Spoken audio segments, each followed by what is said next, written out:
You have power over your mind, not outside events.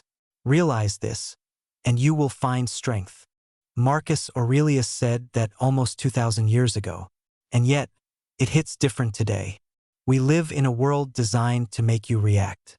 Every notification, every headline, every comment section, pulling at your attention, demanding your emotion. And most people give it freely, without thinking. But the Stoics knew something we're just rediscovering. You are not your reactions.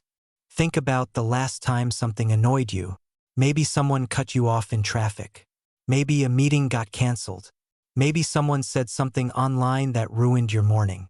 Now ask yourself, did your anger change anything? Or did it just cost you?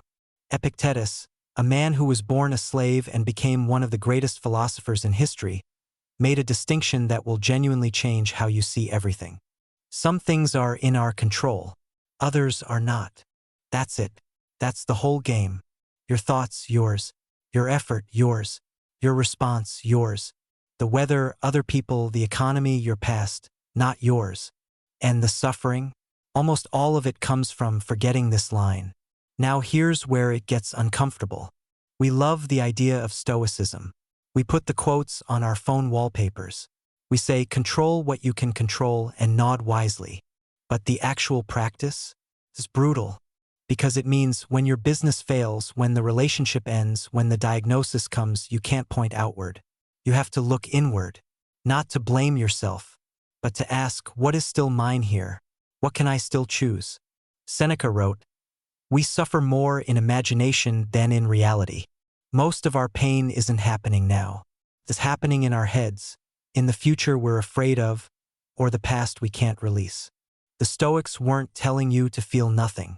They were telling you to feel clearly, to grieve without drowning, to be angry without burning the house down. Philosophy isn't decoration.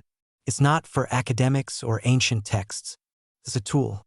And Stoicism might be the sharpest one we have for living in this specific moment in history. So the question isn't whether Marcus Aurelius was smart. The question is, what are you going to do with the next 10 minutes you have? Because that, and only that, is in your control. Here's something nobody talks about when they quote the Stoics. These weren't comfortable men writing from leather armchairs. Marcus Aurelius ruled the largest empire on earth and spent most of his reign at war. Seneca watched his closest friends be executed by the emperor he served. Epictetus had his leg broken by his owner, deliberately, just to prove a point. These people weren't theorizing about pain. They were living inside it. And yet, not one of them collapsed into bitterness. That's not inspiration. That's a data point. So what did they actually do differently? Here's the practice they kept returning to. The Stoics called it Memento Mori. Remember that you will die.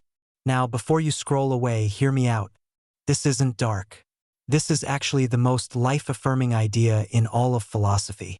Because when you genuinely sit with the fact that your time is limited, not as an abstract concept, but as a real felt truth, something shifts. The argument that felt so important, smaller. The grudge you've been carrying for 3 years, lighter. The thing you've been putting off because you're waiting for the right moment, suddenly urgent. Seneca said it directly. Let us prepare our minds as if we had come to the very end of life. Let us postpone nothing. Not as a threat, as a gift. But here's the part that modern self-help completely misses when it borrows from Stoicism. It's not about hustle. Every productivity guru will take control what you can control and turn it into a system for doing more, optimizing more, achieving more.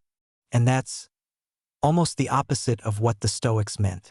Marcus Aurelius, the most powerful man in the world, wrote his philosophy in a private journal. He never published it. He wasn't building a brand. He wasn't optimizing his morning routine for content. He was just trying to be a decent human being on a Tuesday. Confine yourself to the present, he wrote. Not the empire, not the legacy, not the quarterly results. The present, this conversation, this meal, this breath. There's a word the Stoics used that we've almost completely lost. Eudaimonia. It's usually translated as happiness, but that's wrong. It's closer to flourishing. living in full accordance with your nature, being what you actually are, not what you perform. And the Stoics believed radically, stubbornly, that this was available to everyone, the emperor and the slave equally, not because life was fair, but because the inner life was sovereign. Your circumstances could be taken, your virtue never. I want to leave you with something that stayed with me for weeks after I first read it. Marcus Aurelius, at the height of his power, wrote this to himself. You have seen those things. Look also at these. Do not disturb yourself. Make yourself simple. Make yourself simple. Not smaller. Not less ambitious. Not defeated. Simple. Clear. Present.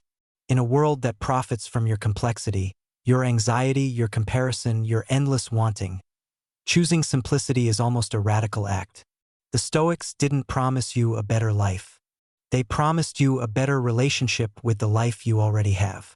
And maybe, just maybe, that's worth more.